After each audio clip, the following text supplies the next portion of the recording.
The shooter in the failed assassination attempt of former President Donald Trump has been found to have had explosive materials in his home and in his car.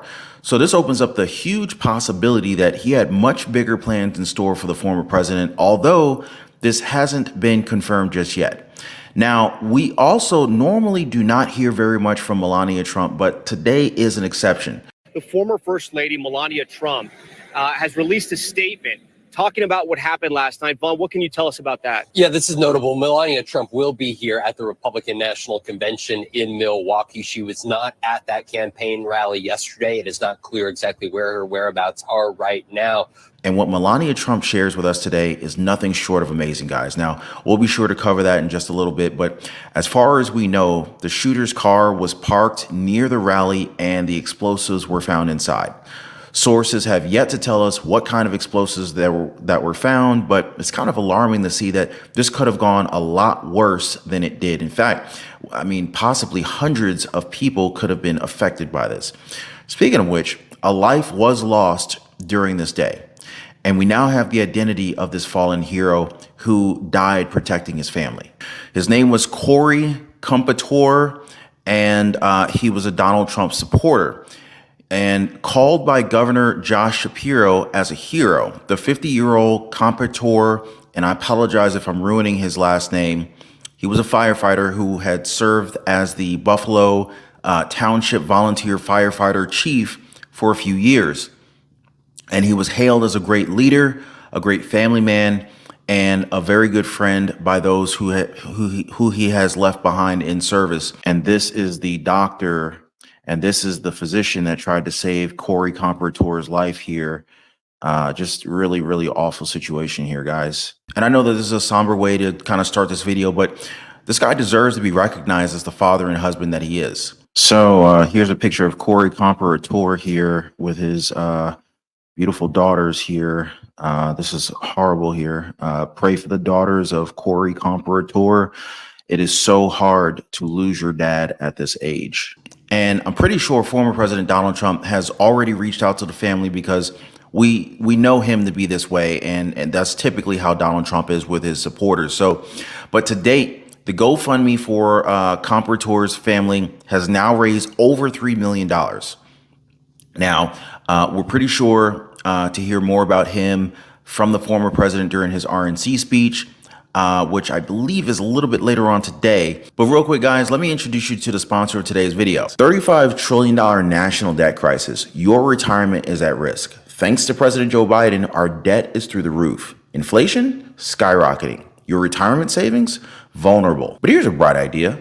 Gold and silver. With gold eyeing $3,000 an ounce, it's time to think smart. Imagine preserving your wealth amidst this financial chaos. I urge you to call my friends at Priority Gold to find out how they can help you diversify your savings with physical gold. Thousands of Americans just like you have placed their trust in Priority Gold. Text GOLD, G-O-L-D, to 800-405-GOLD for a free guide on how to diversify your retirement with precious metals. Discover the steps to fortify your future despite government spending.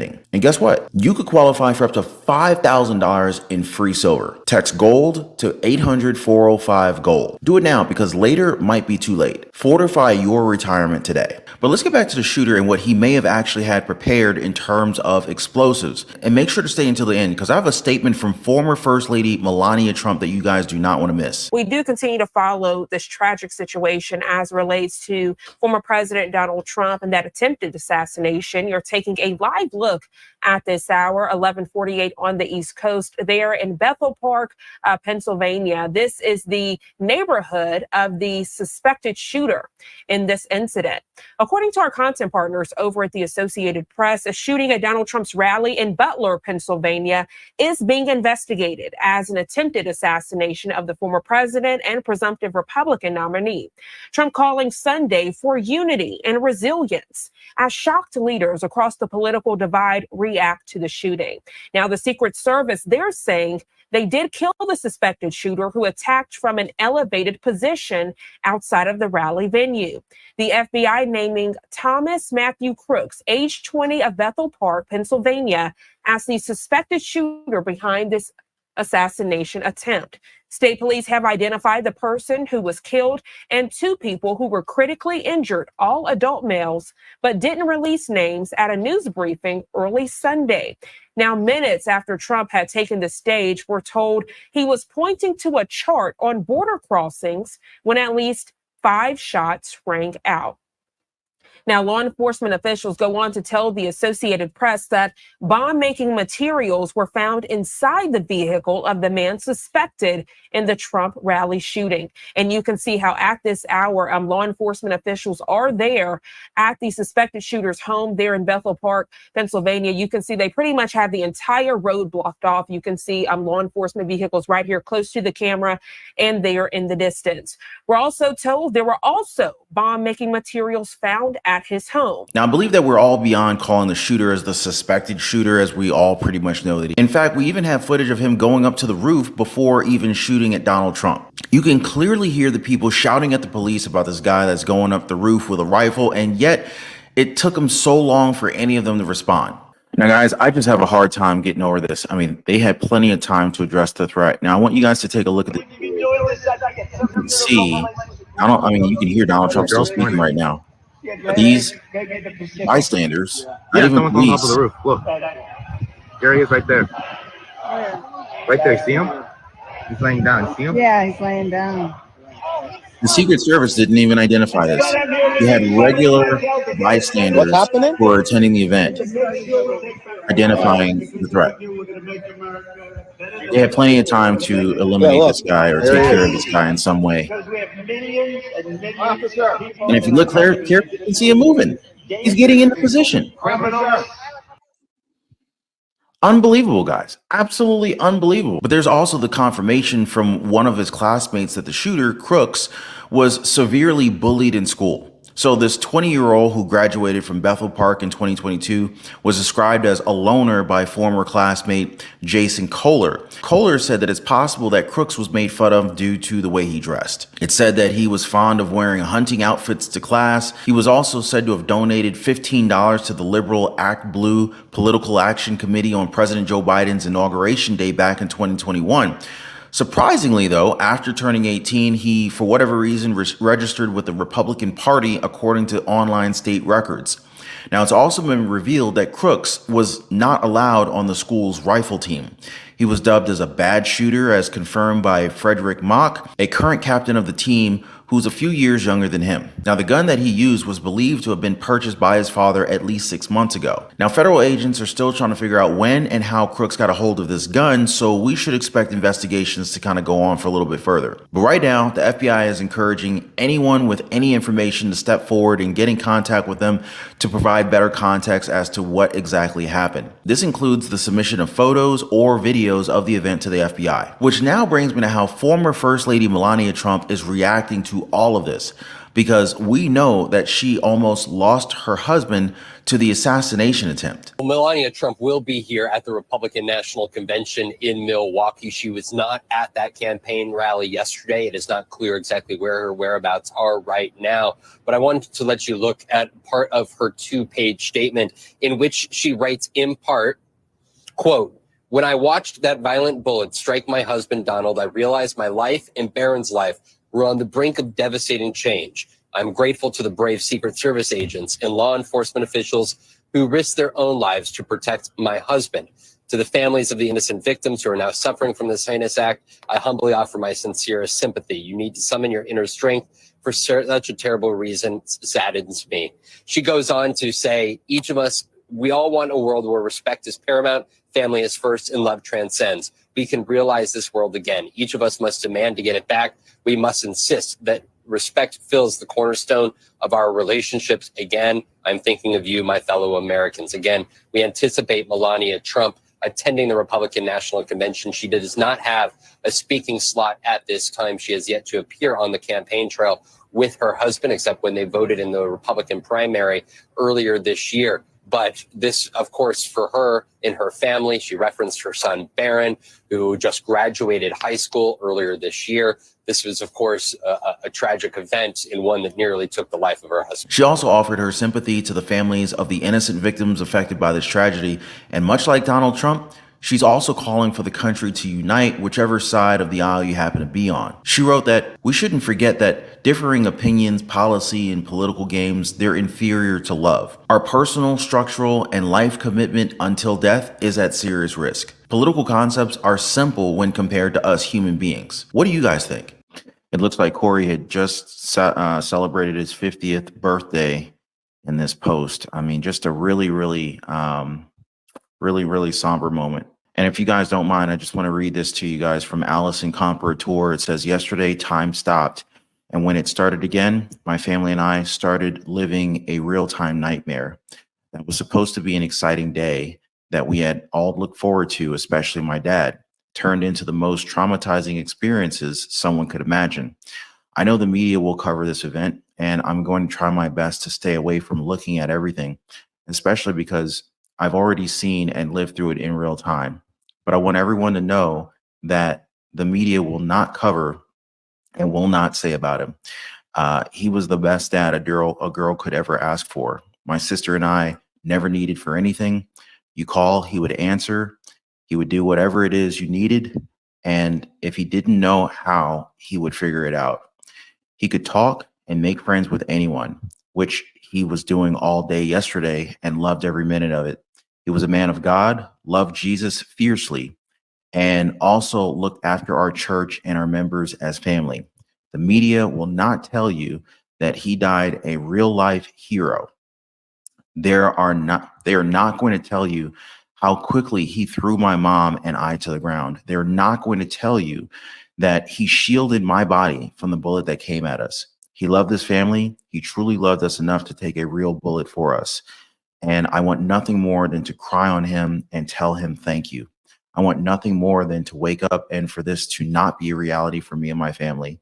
We lost a selfless, loving husband, brother, father.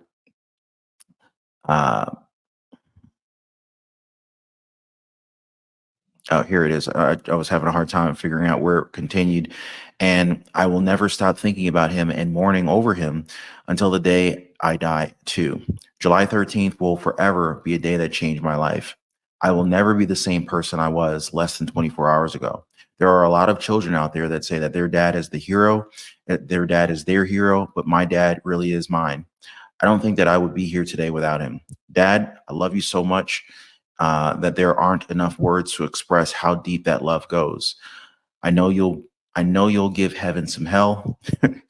I know that God is proud of the man that came to his gates yesterday. Man. Yeah, I just wanted to quickly share that with you guys. Now, on that note, guys, I did a previous video where I discussed the nature of some liberals and how they're disappointed about the end of this assassination attempt. Now, it's pretty sad to hear, and it's really not what we need to hear right now, but that's what some of them are actually saying.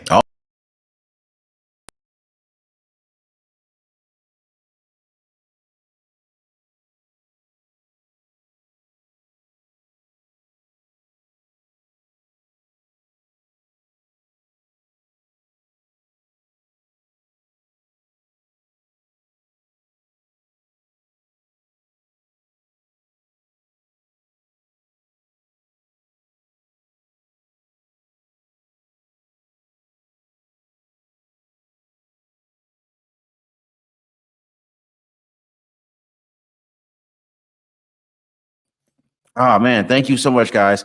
I didn't have my I muted myself. So basically what we're looking at here is we have breaking news. Donald Trump has actually selected a VP. JD Vance, Senator JD Vance of Ohio, said to be a once fierce critic turned ally, is his GOP running mate now. Hey guys, drop me a quick comment. Let me know if audio is okay now. I know I was muted, so my bad. But I wanted to give you guys this breaking news. Appreciate it, Mohos. Let's see. I heard the shooter registered Republican, but voted Democrat so he could vote in Republican primaries. My sound is fine. Okay. Egon Christie, first person in the comments saying not happy with the pick.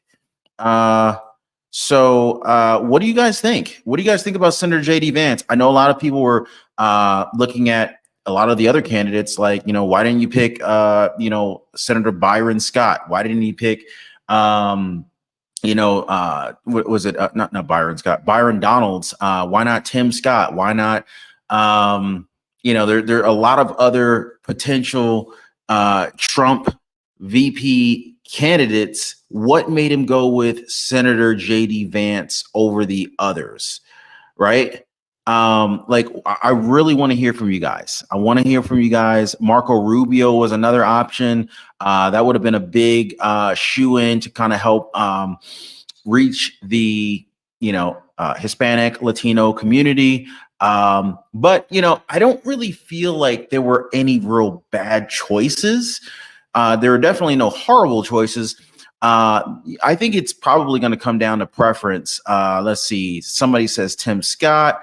Cassandra Simonton said Ben Carson. Let's see.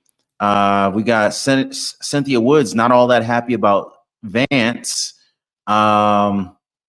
Appreciate you confirming my audio's back. I appreciate you. You guys are awesome. You guys are awesome. How could I forget about Vivek Ramaswamy?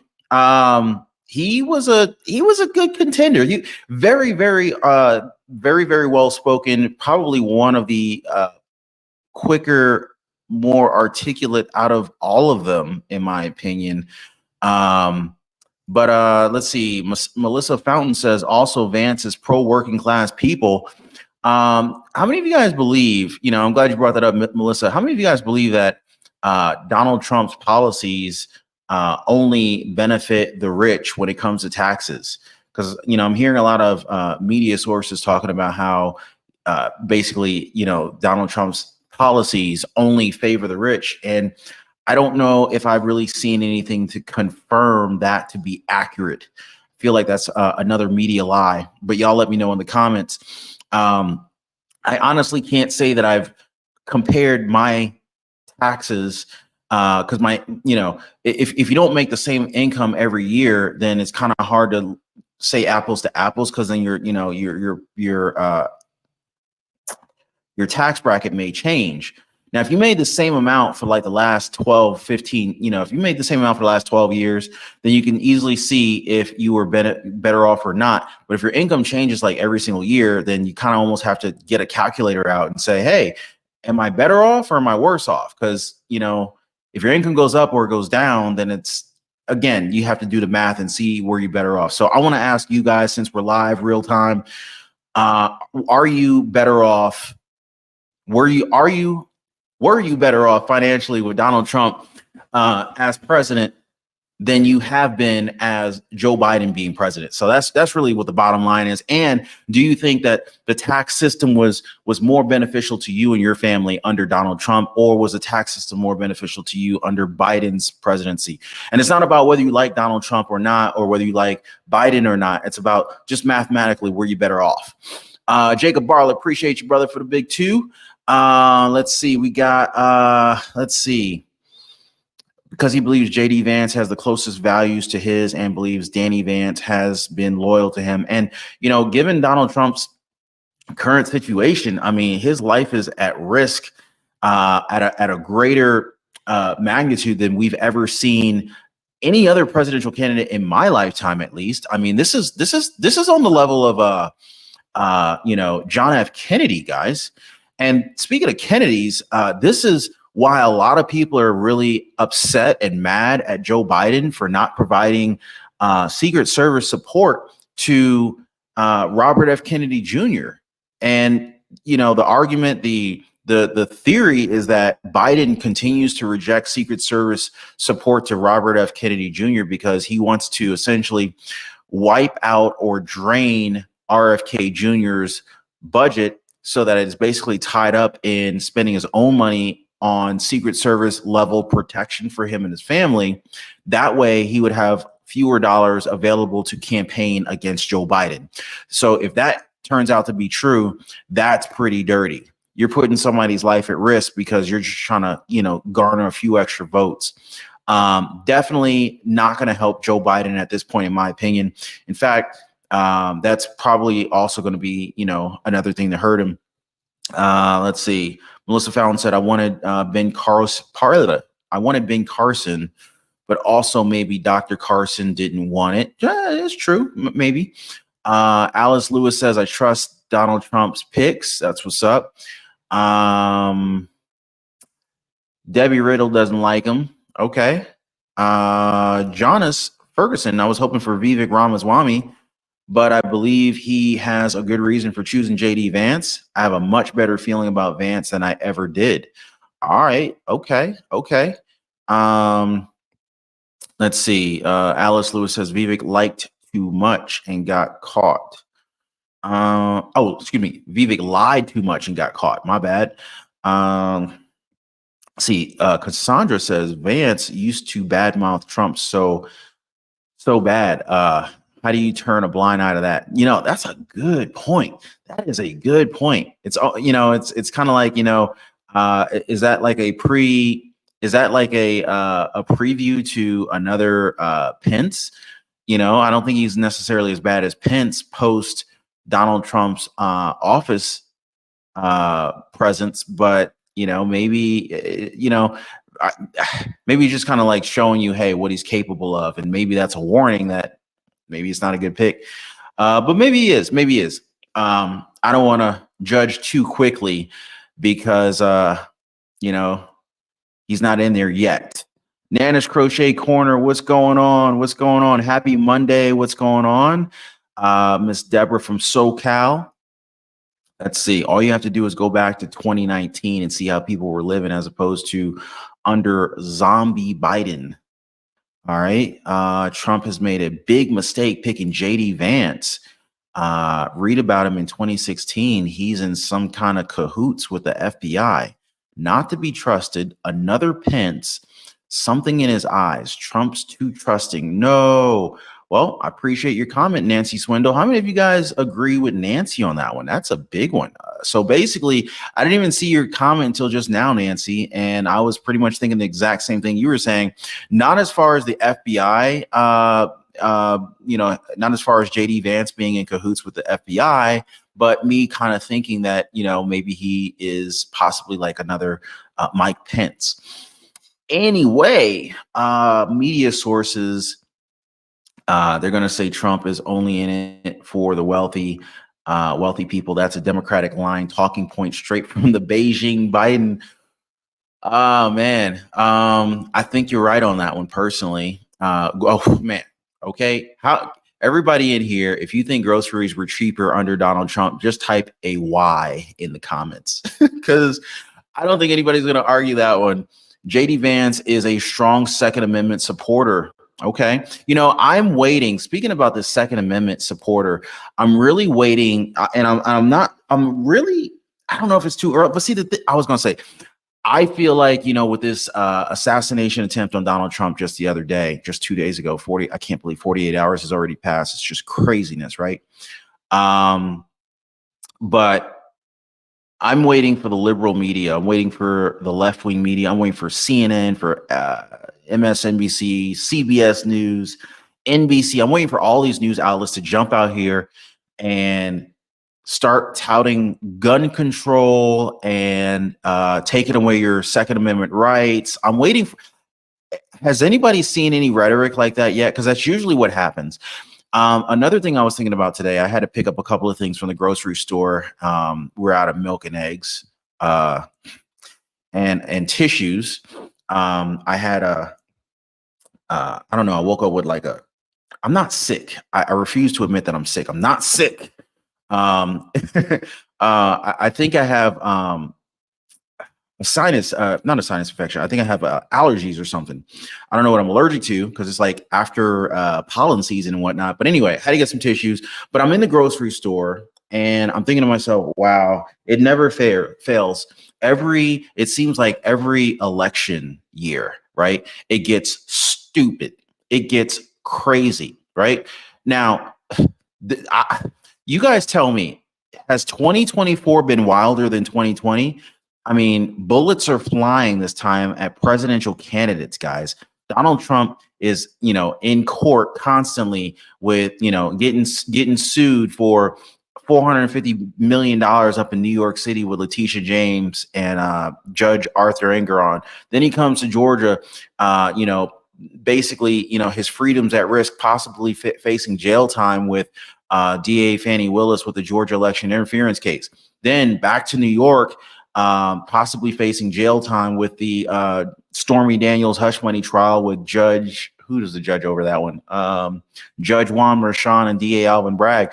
And then you got back to Florida. Then you got Jack Smith trying to take him down, trying to put Donald Trump in jail with Judge Eileen Cannon. It's like, holy cow, 2024 has been wild. But then you think back on 2020, you had, this was like, you're in the middle of COVID. You had, what else was going on in 2020? You had the George Floyd riots that were going on. It's like anyone who thinks that there's no plan, that these events just happen by chance, you're living under a rock. Every presidential year is like crazy. It's like every 4 years, every fourth year, just don't even come out of your house. Just stay in the house. Wait till everything's over, because it just gets ridiculously crazy. I think you guys do see it. Congratulations to JD Vance. I hope he's the right VP for President Trump.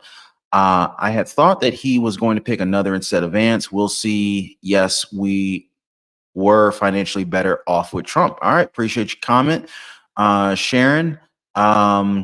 Yeah, so Donald Trump lowers taxes for everyone, but especially for the businesses, so they aren't taxed into moving out of the country, thereby keeping jobs in the USA. I'm glad you brought that up, Uncustomary, because a lot of people don't realize that, when you, and obviously it depends on the business. When a business can save money on taxes, that is lowering their overall, that's lowering an expense category. It's increasing profitability. And whenever businesses' profits are threatened, what's the first thing they want to do? They want to lay people off. They want to, furlough folks. And so by lowering business taxes, that's technically getting ahead and saving some jobs. And of course, for W-2 income earners, whenever we can save taxes, that's always a plus, because consumers are going to typically either they're going to spend their money back into the economy, going back to the businesses, or investing their money into the stock market. Typically it's only going to go three ways. You're going to save your money, you're going to invest your money, or you're spending it. And whenever you're spending it, where are you spending it? In some form of a business, which ends up coming back to state and local and government federal taxes. So I think everybody wins that way. Let's see. Cassandra Symington. Life was amazing under Trump. I'm in debt now just for basic necessities, and it's miserable. How many of you guys are in credit card debt? I'm just curious. Because Joe Biden, I don't know if you guys saw my last video earlier today. He was talking about basically he's trying to put a cap on these different credit card and banking expenses. But the banks are now, you had the largest bank basically saying, hey, we're going to counter these changes that you're making, and we're going to go ahead and we're going to make some of the free services no longer free and start charging for it. So thank you so much, Joe Biden. Thank you so much, Joe Biden, for nothing. Anyway. JD Vance was my second choice. Ramaswamy was my first, but with his boldness, determination, his resolve, and doesn't cover. Plus, he owns his own pharmaceutical business. I'm thinking maybe DOH. Okay. Anyway, by the way, guys, if you haven't already hit the like button for the video, please do so. I really appreciate your support. You guys are absolutely amazing. Make sure to check out the sponsor of today's video. Priority Gold. They have an amazing program that you guys should absolutely check out. And I can't thank you guys enough for hanging out. If you haven't already, do subscribe to the channel, and I look forward to hanging out with you guys on the next one. Take care.